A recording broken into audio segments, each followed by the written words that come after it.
Hey guys, welcome back to Cajun Horror Talk. I'm Jake. And Ross. Today we're talking about The Final Girls from 2015. So grab you a cup of coffee, grab you a beer. Let's talk horror.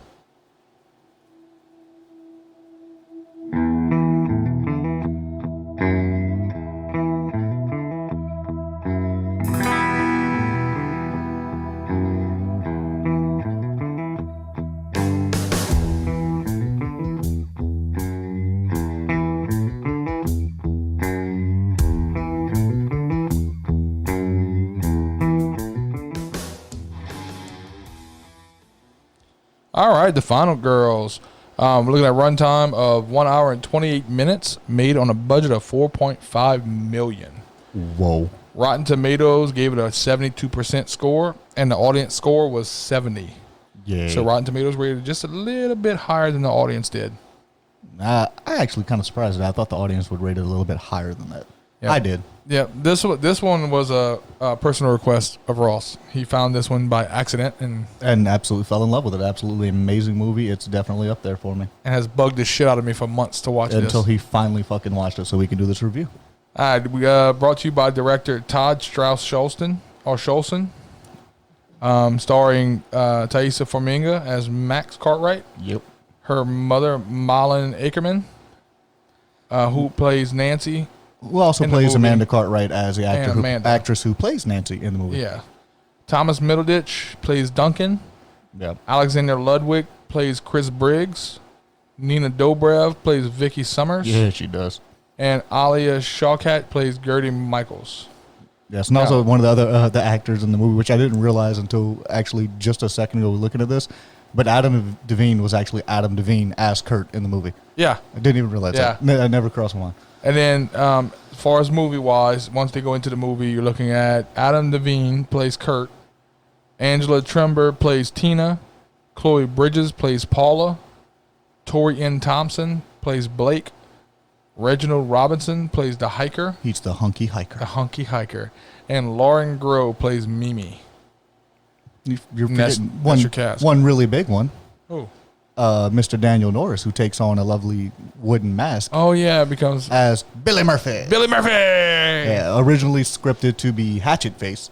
Yeah, And that changed. mask was ridiculous. That mask was, I think it was supposed to be as over the top as it was. Oh, of course, and it was. and it This is served its definitely purpose. more of a comedy than a horror movie. Absolutely. It has It's your a- horror elements. That's why we're doing this. It's your basic horror. It is a horror. 80s It's campy horror it's movie. A parody of a slasher film with a built inside of a horror movie. It's very well done. I Yeah. enjoy it. Diving into the plot, this is Max.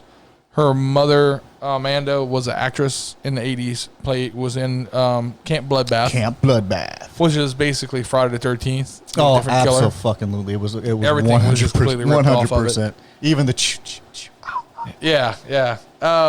Machete carries a mask. Yeah. He was bullied as a kid. The whole 9 yards. bullied by the camp Well, counselor. she can't This- shake the fact that she was this actress in this popular horror movie. It's kind of Yeah, she runs the same got- trope that a lot of these Scream Queens did back in the day, like they're Jamie kinda- Lee Curtis with Laurie Strode and everything. It was very hard for her to get out of that, she was that typecast. cast. So One of the reasons why Neve Campbell didn't originally want to do Scream so soon after she did The Craft. The Craft. She didn't want to keep getting typecast in that same role, but that's in the movie. Amanda Cartwright's Then we got Cruel. What was it? Cruel Intentions? Was it Cruel Intentions? Cruel Intentions. Woohoo! What was the one with her and your girl when they made out? I think it was Cruel Intentions. Yeah, it was Cruel Intentions. That was hot. But Amanda Cartwright in this movie is an actress who's going through that as she cannot get away from her portrayal of the 80s slasher film where she was the scream girl, where she was getting chopped up, and it just followed her rest of her career, even though she mentions in the movie that she has had other acting jobs and other things that she's done, but always gets recognized for Camp Bloodbath. Yep. And then she dies. 3 years later, Max is asked by a friend or a step cousin or some kind of crazy shit. I think that's what it is. What? Because I'm pretty sure her and Gertie are cousins. Are they cousins? Yeah, and I thought they were friends. no, I'm pretty sure they're cousins. Okay, wait.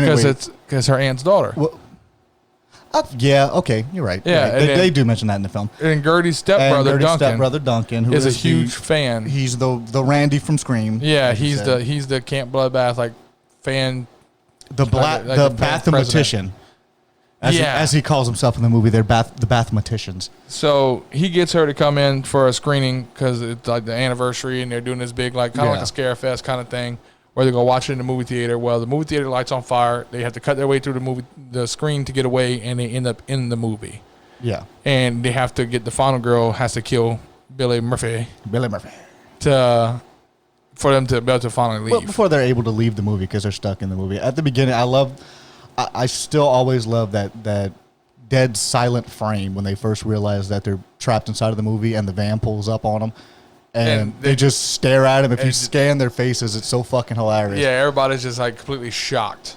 I love Gertie's face at the end of it where she's just mouth open, her eyes wide. What the fuck? But yet Duncan is so happy. Duncan calls her name out. He is so happy. Tina. She's like, yeah.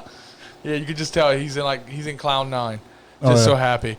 But as the movie, they're in the movie. Yeah. That movie goes on, they get to the first kill. Where, the movie progresses trying to bang the hot hiker, the hunky hiker guy. The hunky hiker. And they get killed, and right in front of the original cast, who's now trapped in the movie. They're ducked behind a log watching this. Yeah, and Duncan's like, "Oh, it's okay. We can't be hurt." And right as Billy smokes his ass with a machete straight across his side. Yeah. You always skip over the part where he bends down and tastes the blood. He's like, I wonder if it's corn syrup. Yeah, wouldn't it be great if they just walked around? Oh my god, no, it's blood. It's blood. It's gross. Which was amazing. Very well done in the movie. And he's thinking that because they're not initially part of the movie, they're just trapped in the movie, they don't know why, that Billy's just going to walk away and leave them be. And of course, he does. And then not even a few seconds later, there's a machete thrown from off screen that lands directly in the side, which causes everyone in a damn panic, and they take off running, trying to get the hell away. And then they realize they can only run into the next scene. This cycle to where they're running and they just keep winding up back to where they can't get away. Yeah, it has to go to the next scene. They can't not be in the next scene. Which brings us to another part. What would be your worst and best movies to be trapped in, horror movie wise? Okay, worst and best horror movies to be trapped in. And this is shot by shot, correct? Scene by scene. We follow. Yeah, we follow the movie. Completely. You can't just in the movie take off and just be like, "Fuck it, I'm out." Yeah, fuck it, I'm going to the police station. Leave me the hell alone. Which, if you're in like Halloween 4 or 5 when he destroys the fucking police station. You don't want to be in a police station for that one. No, yeah, you kind of want to stay with. And you don't want to be in a fucking hospital either. Yeah. Jesus Christ, how many movies? Let's see. The best movie would be, and I think when we had previously discussed something of this sort, our knowledge of Halloween, because we both love the movie so much. Yeah, we'd be able to. I think I'd be okay. We'd be able to maneuver around a little bit better because we kind of know where the kills. I say that, but we know where the kills take place. That creepy fucker, dude. The way he stalks. I don't know. I mean, what do you do? I don't know. If I can get my hands on a gun, yeah, maybe. I'm thinking Scream because of the fact that there's no supernatural element. It's just it's a regular person. I know it just almost as well as I know Halloween. I know Scream very well as well. Although, yeah, I think I would have to pick Scream. That'd probably be the best one to be in. If we're going originals, I'm going Child's Play. You just want to kick the fuck out of it. Yeah, I just want to prove a point. I will punt that little motherfucker like a football. Can we pick Killer Clowns from Outer Space? Is that an option? Christine, I want to be in Christine. Maximum Overdrive. Right? That'd be terrible. That would be horrible. So best movie. I'm sorry, worst movie to be trapped in. Worst movie to be trapped in. I'm thinking Nightmare on Elm Street. Yeah. Nightmare on Elm Street or Hellraiser. Still haven't seen it. Yeah, Hellraiser. From all I've heard, probably Hellraiser not. Would be fucking terrible. I'm gagging just thinking about it. We have such sights to show you. Yeah, I can't wait for actually have to sit down and watch all these movies so we could review the Hellraiser series. Oh God, I'm not. Look, I like the first Hellraiser. It's a classic. Once you get to once they started going to VOD, it was just bad. Yeah, it was fucking rough. You start to taper off and kind of get worse and worse as the series progresses. So you get back to the movie. You find out like all your horror tropes, and you get to Nancy's your shy girl. Yeah. Kurt's your jock guy who just wants to bang every chick in there with the horrible 80s writing. Yeah. Why don't you go suck on a turd? Tina is the slut.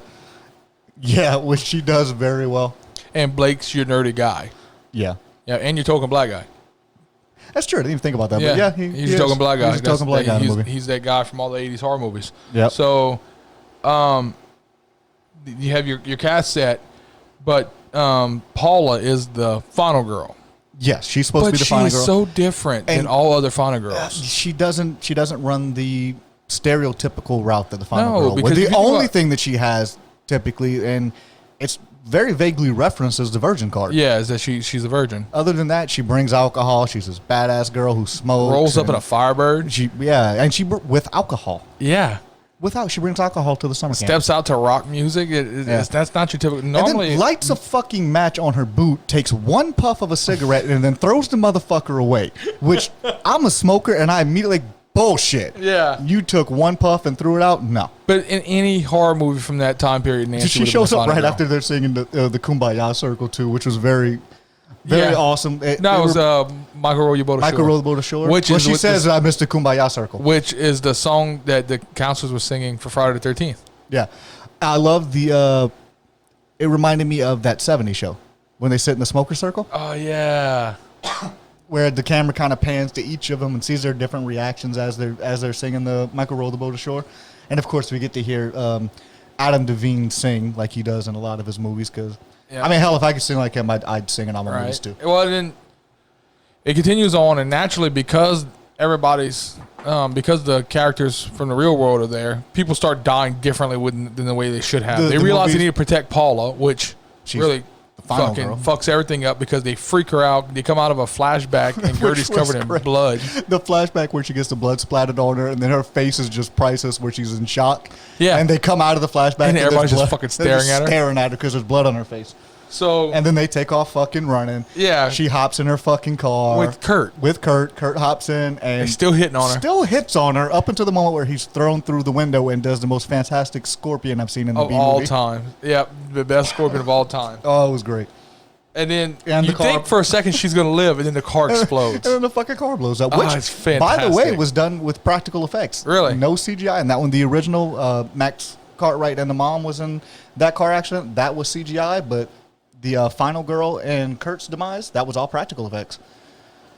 Which was I really enjoy the use of practical effects as much as possible in any of these movies. I'm pretty sure a lot of this was probably practical too. It seemed that way to me. Well, it's typically, and I mean, I know we discussed the budget already, and that's typically not a really large budget for a huge production. And crazily enough, I'm pretty sure nowadays CGI is probably cheaper than practical. Yeah, judging by a lot of the sci-fi movies you got out there, it's a lot easier to get your hands on some of the stuff than it was 20 years ago. Yeah, CGI is pretty cheap now, man. You got even like these fan movies coming out on YouTube doing it from free programs they're getting online. Yeah. But I mean, it looks like shit. I but prefer the look of the practical effect. I think they need to bring back a lot more practical effects. Oh, I agree. Think of the old school movies and how gritty and horrible it looked. Like the American Werewolf in London. Yeah. The effects in that movie. Freddy. Oh, my God. Yeah. You know what I mean? Some of them were kind of cheesy, but some of them were really some fucking of them good. were really on point and really like, oh, shit. Oh, but man. see, the CGI effects nowadays make it look like it's not in the same reality. It looks out of place. Like the effects in Freddy when he turns that kid into a puppet. That was fantastic. Yeah. When all his veins become the strings. Yeah. That scared the great, hell out of me as a kid, by the way. I was like, oh, shit. Okay, so we go on. Final girl dies, and she takes Kurt with them. This is also the time where we realize that Duncan is, in fact, not dead from the machete to the side. Yeah. He comes running out and very comically goes, hey, guys, I'm not dead. And then gets hit by a fucking car, which causes the accident that ultimately leads to the demise of the original final girl and Kurt, who's still trying to get some play with his cherry thief tattoo that he references. Yeah, because I'm a cherry thief. I'm a cherry thief. Horrible 80s writing. They did so great at that. So, as it goes on, you realize that the only two possible final girls are Max and Nancy. Or Max and her mom. Because originally in the movie, Max's mom was supposed to have sex with Kurt. And they both immediately die. They both die after they have sex because, hell, it's a horror movie. You can't have sex. Yep. Randy said so. But Billy Murphy shows up at a part, and Max actually runs up and stops the mom from that crap. So she doesn't actually have sex with Kurt, and then Kurt dies. So her and Max are the only two virgins, and be the possibility for the final girl when Max finds out that Gertie's no longer a virgin because she slept with the autistic boy the year before. That was great. It's like, wasn't he autistic? Yes, and he was also very romantic. You know that was supposed to be written a lot meaner than it was, and they Really? toned it down because the chick that plays Gertie got really offended by it. I'd imagine so. Yeah, it was kind of fucked up. It was really fucked They were up. wrong. We have really dark sense of humor, so it was pretty funny. But I could see where But they at could have went overboard with at that. the same time, it's very fun to be have a dark sense of humor and make light of things that are very serious issues.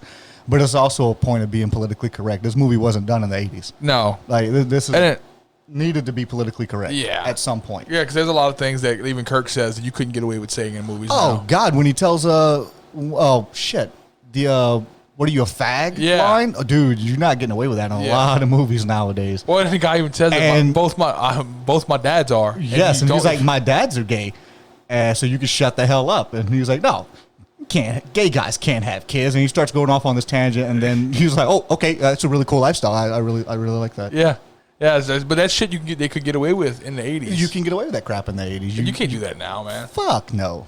But And you know what? Rightfully so. I mean, it's Yeah. kind of you got to kind of go with the time. So a lot of things, and I think that's the reason why a lot of the whole 80s and early 90s slasher films, a lot of the vernacular we used to be able to use that was commonplace, that wasn't seen as so offensive, it's totally different now. You have to Yeah. completely adjust your approach. oh yeah, there's so many movies that are like that. They couldn't redo those movies. Tropic Thunder. Oh, Tropic Thunder was an amazing movie, but nowadays You that couldn't redo Tropic it Thunder would today. probably be protested. Yeah. Getting back to the movie or this movie though, the character development in this movie was fantastic. Some of the best I've seen in a single movie. A lot of times when you look at character development, you see a character over like a series or a trilogy, and you learn more about them as the movie progresses and as the series progresses. They did within what it is, an 88-minute runtime. Yeah. They ran through a 92.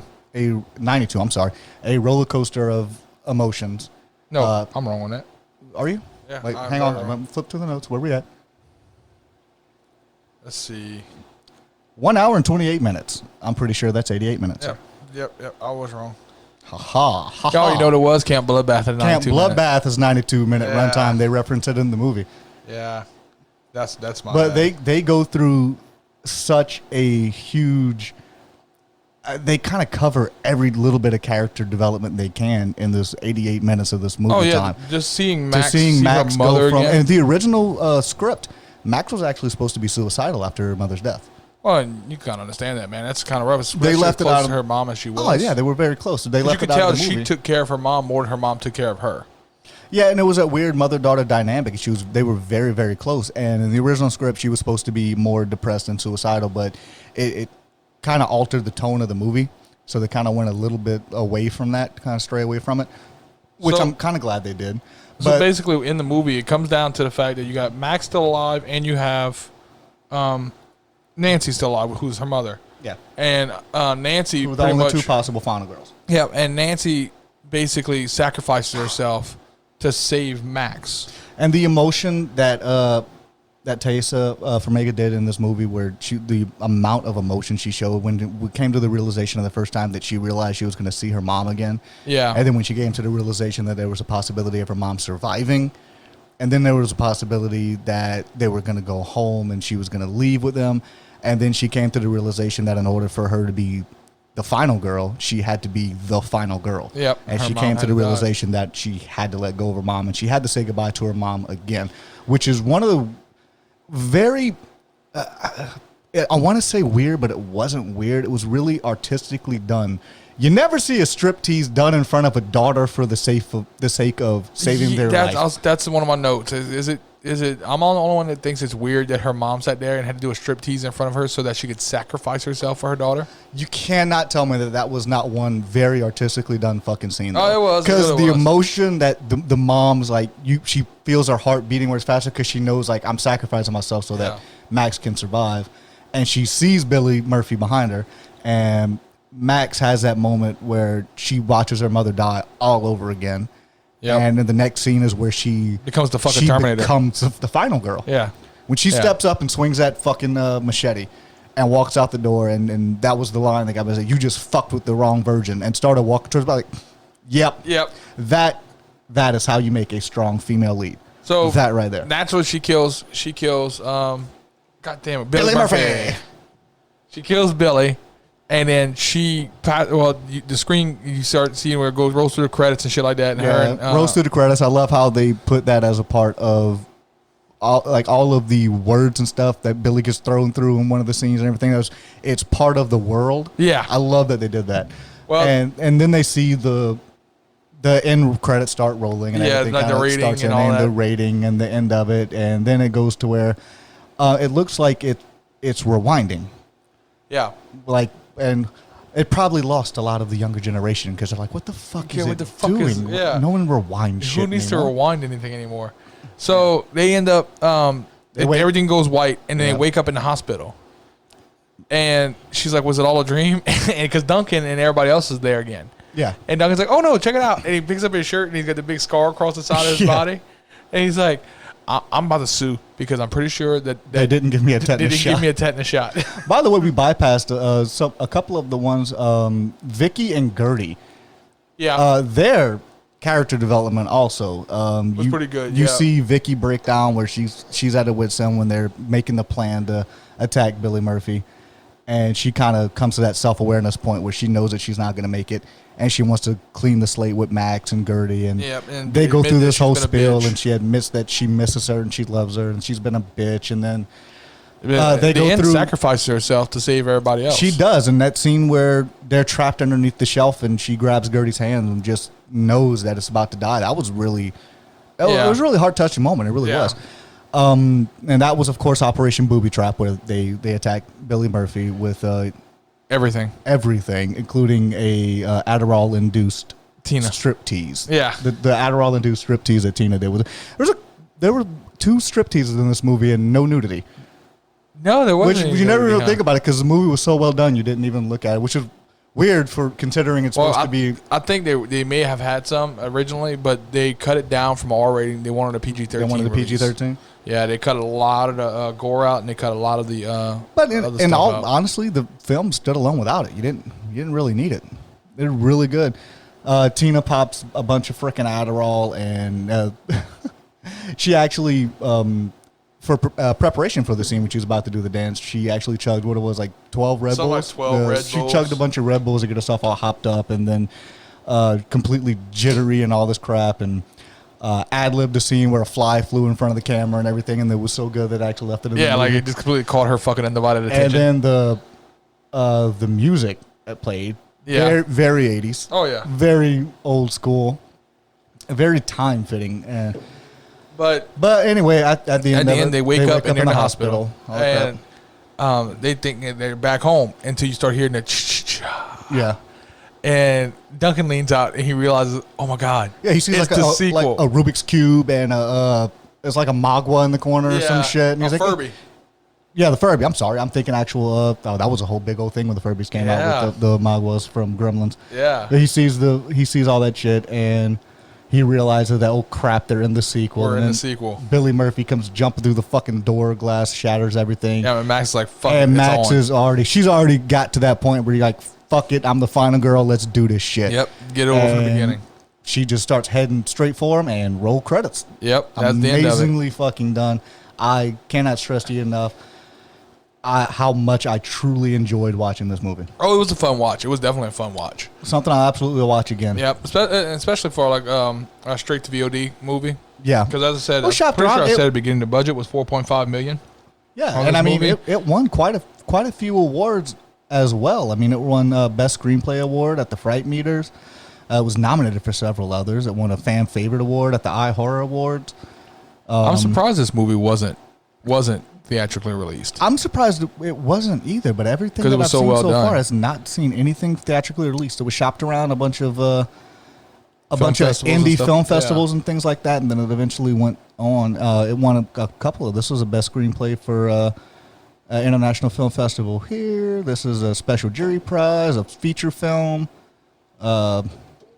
Just so much accolades that are attached to this movie. It's something that's very well done that I really hope that not necessarily necessary, but I'd like to see a sequel to it. And the way they ended it, Yeah, kind of alluded to Well, the fact that it may. But the way I all kind of of looked the I looked into that too, and a lot of them were saying that if they'd have done a sequel, it would have probably been done already. yeah, well, I mean, fuck, this was 5 years ago. Yeah, it just didn't drum up the attention that they thought it was going to bring up.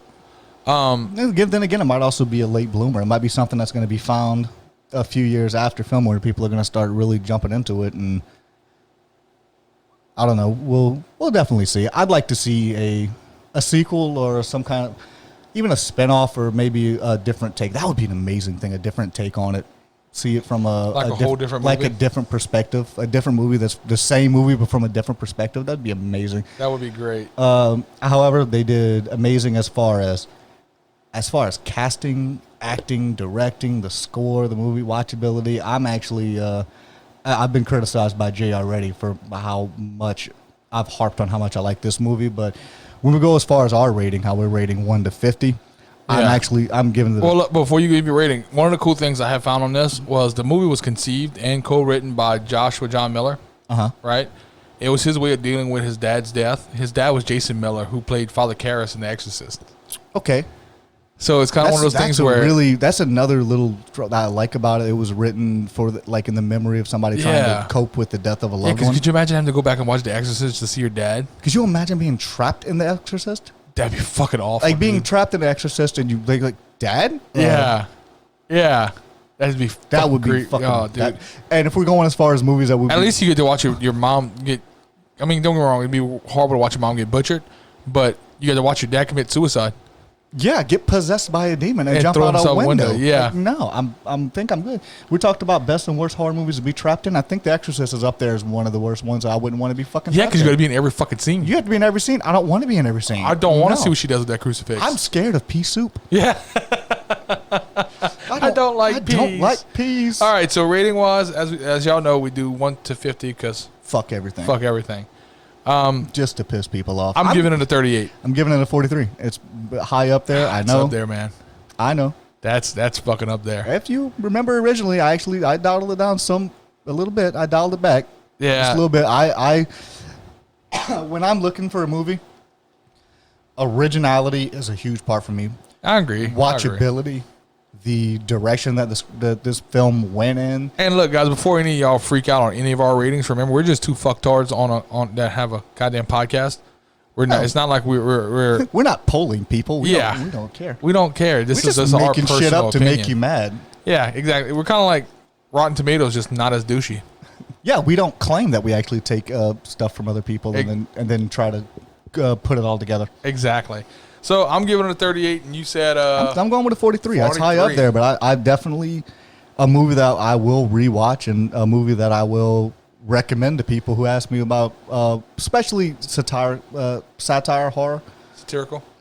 Thank you. Words There are you go. hard. I can't think of words. Sorry, guys. That's our take on the Final Girls. Find us on SoundCloud. Hit us on YouTube. Follow us. Subscribe. Hit the notification bell so you can see when new shit's coming out. Find us on Facebook. All the things. That's all I got. You got anything else? No. All right, guys. We're out of here.